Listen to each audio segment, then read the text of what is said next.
Assalamualaikum warahmatullahi wabarakatuh.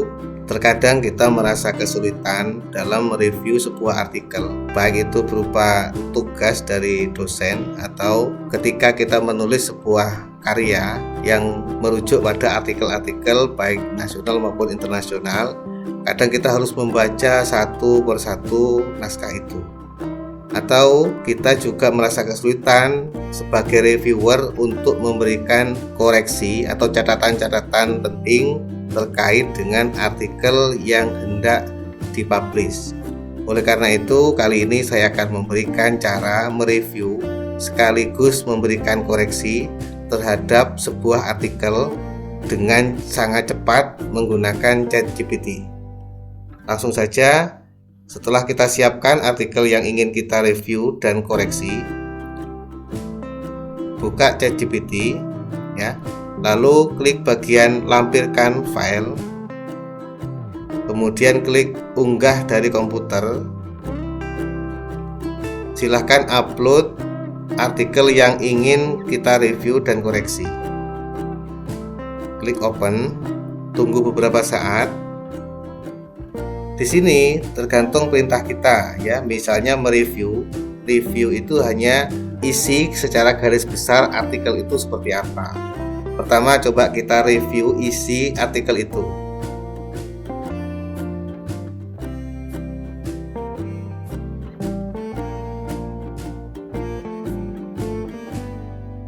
Tolong buat review artikel tersebut, baik dari pendahuluan, metode penelitian, hasil penelitian, temuan dan pembahasan ya. Kita akan mencari atau mereview beberapa poin ini. Silahkan diklik bagian ini atau klik enter.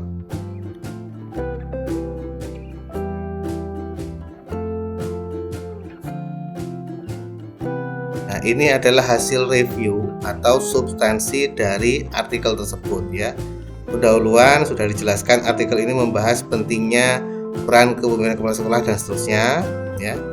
Karena artikel tadi itu berbahasa Inggris, karena perintahnya kita perintahkan menggunakan bahasa Indonesia, maka hasil reviewnya pun juga sesuai dengan yang kita perintahkan, menggunakan bahasa Indonesia ya. Metode penelitian juga sudah, hasil penelitian dan pembahasan juga sudah direview. Nah, ini adalah review substansi. Nah, sekarang kita perintahkan untuk memberikan koreksi yang nantinya akan kita masukkan di dalam naskah atau di komentar naskah artikelnya. Biasanya kita sebagai reviewer harus mencantumkan catatan kita pada kolom komentar di naskah artikelnya. Kita perintahkan tolong buat atau tolong koreksi artikel tersebut. Tolong koreksi kelemahan artikel tersebut sekaligus berikan saran perbaikannya yang meliputi. Nah, karena ini mengoreksi kelemahan, maka kita rinci mulai awal ya, sesuai dengan komponen yang ada di artikel itu, mulai judul, lalu abstrak, pendahuluan, metode penelitian, hasil penelitian ya, lalu pembahasan, komponen berikutnya simpulan, berikutnya ucapan terima kasih, yang paling akhir adalah referensi. Nah, ini adalah sesuai dengan komponen atau sistematika yang ada di artikel tersebut. Tolong koreksi kelemahan artikel tersebut sekaligus berikan saran perbaikannya. Lalu kita klik bagian ini.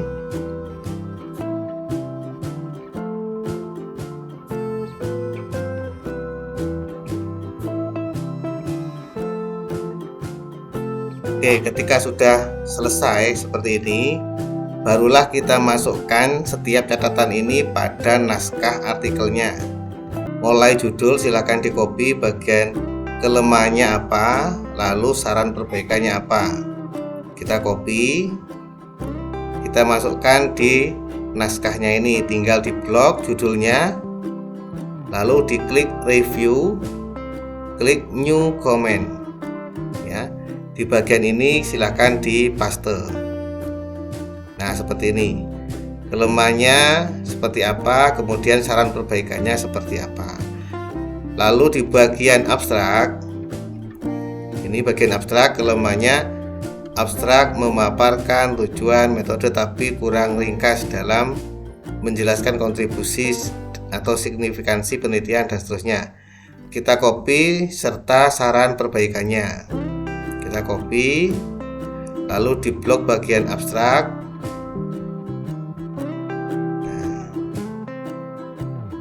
Lalu diklik new comment, dipaste di bagian ini. Nah, sudah, kelemahannya sudah ada, saran perbaikannya sudah ada.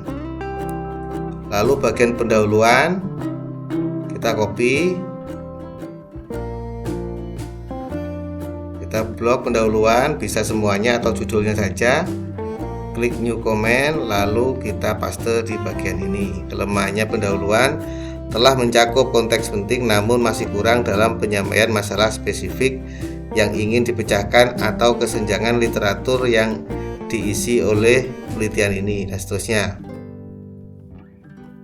Lalu bagian metode penelitian, kita copy bagian ini, kita copy dulu, kita salin, lalu kita tempatkan di bagian metode penelitian. Kita blok metodenya, lalu komen, kita paste di bagian ini ya. Metode penelitian mendeskripsikan pendekatan dan partisipan, namun kurang dalam detail mengenai proses analisis data yang digunakan serta prosedur validasi untuk memastikan keandalan data dan seterusnya. Berikut saran-sarannya. Lalu bagian temuan dan diskusi ya, hasil penelitian dan diskusi. Kita copy, lalu kita beri catatan di bagian ini ya, misalnya temuannya dulu, kita paste. Nah seperti ini. Begitu juga dengan bagian-bagian pembahasan, bagian yang lain, misalnya bagian yang lain kita blok seperti ini, lalu pembahasan kita copy, salin, lalu klik new comment, masukkan di sini, paste. Ya, pembahasannya cenderung mengulang hasil dan kurang mengeksplorasi implikasi temuan atau membandingkannya dengan penelitian sebelumnya. Analisis terhadap kendala dan yang dihadapi juga tidak dibahas secara rinci. Sarannya seperti ini. Nah, begitu juga bagian kesimpulan atau penutup. Kita copy, kita paste di bagian kesimpulan atau conclusion. Ya, kita paste di sini. Ya. Kelemahannya simpulan hanya meringkas temuan utama tanpa menyertakan refleksi lebih dalam mengenai pentingnya penelitian ini dalam konteks pendidikan Islam atau rekomendasi praktis. Ya. Intinya rekomendasi praktisnya belum ada. Lalu ucapan terima kasih. Ya. Ini kita copy ucapan terima kasih, kita salin, kita blok seperti ini, lalu kita pastekan di sini. Ucapan terima kasih tidak spesifik mencantumkan peran setiap individu atau institusi dalam mendukung penelitian ini ya. Ini setiap nama belum ada perannya apa, kontribusinya apa. Kemudian bagian referensi, bagian terakhir, kita copy kelemahannya dan perbaikannya. Lalu kita paste di bagian komen ini. Ya, misalnya ini kelemahan referensi kurang terbaharui dan kurang mendalam dalam mengacu pada sumber-sumber kunci terkait kepemimpinan transformasional dan manajemen pendidikan Islam. Nah, seterusnya. Nah, sampai pemilihan tipe pengutipan juga disarankan di sini menggunakan APA dan seterusnya. Lalu kita save naskah ini yang sudah ada catatan ini, tinggal kita upload pada OJS atau melalui editor jurnal yang ingin kita tuju. Terima kasih, mohon maaf apabila ada kekurangan, semoga bermanfaat. Assalamualaikum warahmatullahi wabarakatuh. Terima kasih sudah menonton videonya. Jangan lupa like, komen, dan subscribe. Terima kasih.